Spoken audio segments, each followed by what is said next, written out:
पहली समस्या व्यक्ति निर्माण से जुड़ी हुई है। व्यक्तिगत जीवन की समस्या। व्यक्तिगत जीवन की ऐसी ऐसी समस्याएं हैं, कुछ समस्याओं को तो लोग एक दूसरे से शेयर कर लेते हैं, बता देते हैं, लेकिन व्यक्तिगत जीवन की बहुत सी ऐसी बातें होती हैं, बहुत सी ऐसी समस्याएं होती हैं जिसको व्यक्ति किसी को बता नहीं पाता, किसी से शेयर नहीं कर पाता। अंदर ही अंदर व्यक्ति परेशान होता है, घुटता रहता है, समाधान नहीं निकल पाता। प्रयत्न बहुत करता है इंसान, क्योंकि कोई भी इंसान समस्याओं में घिरा हुआ हमेशा रहना नहीं चाहता, समस्याओं से बाहर निकलना चाहता है, समाधान चाहता है।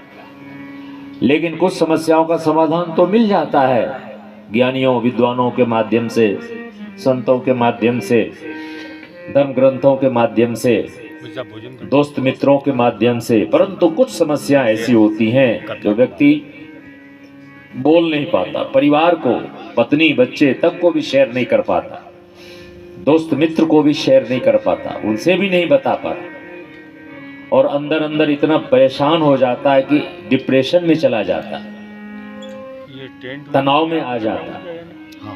यहाँ तक कि व्यक्ति समस्याओं में इतना जटिल रूप से वो घिर जाता है कि कहीं कहीं व्यक्ति सुसाइड भी कर लेता है, आत्महत्या भी कर लेता है। बहुत सारे खूब पढ़े लिखे व्यक्तियों को भी हमने आत्महत्या करते सुना है। हमारे हरिद्वार में आज से 20 साल पहले एक डिस्ट्रिक्ट मजिस्ट्रेट थे, वो हरिद्वार में गंगा जी में कूद करके आत्महत्या कर लिया था। अब आप सोच सकते हैं कि उस पद पर पहुंचने के लिए, डिस्ट्रिक्ट मजिस्ट्रेट के पद पर पहुंचने के लिए कितनी पढ़ाई करनी पड़ती है, कितना गहन अध्ययन करना पड़ता है। न केवल किताबों को, ग्रंथों को भी पढ़ना पड़ता है। लेकिन वो डिग्रियां किस काम की, जो उनके जीवन की रक्षा न कर सकी, उनके जीवन की समस्याओं का समाधान न दे सकी। तो पहली समस्या है व्यक्तिगत जीवन से जुड़ी हुई समस्या। क्या क्या है और उसका क्या समाधान है, सो इस पुराण के अंतर्गत है।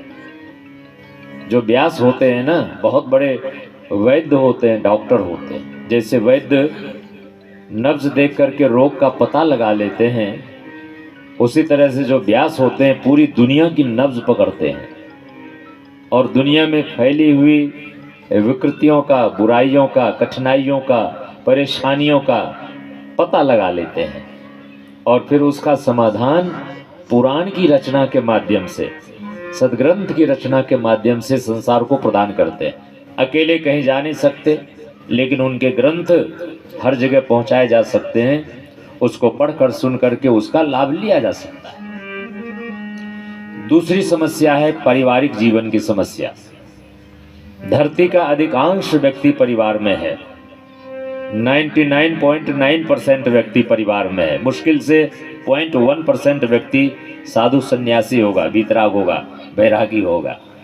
अधिकांश व्यक्ति परिवार में ही है और परिवार में आए दिन बहुत सारी ऐसी बातें आती रहती हैं जो मुश्किलें पैदा कर देती हैं, परिवार में कलह का कारण बन जाती हैं बातें। तो परिवार की समस्या का समाधान क्या है?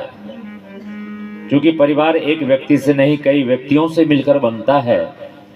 तो जहाँ कई लोग होते हैं, उन सब के अलग अलग संस्कार, स्वभाव, विचार होते हैं और ये आपस में कभी कभी तालमेल नहीं बना पाते हैं, विचार भेद हो जाता है, मतभेद, मनभेद हो जाता है।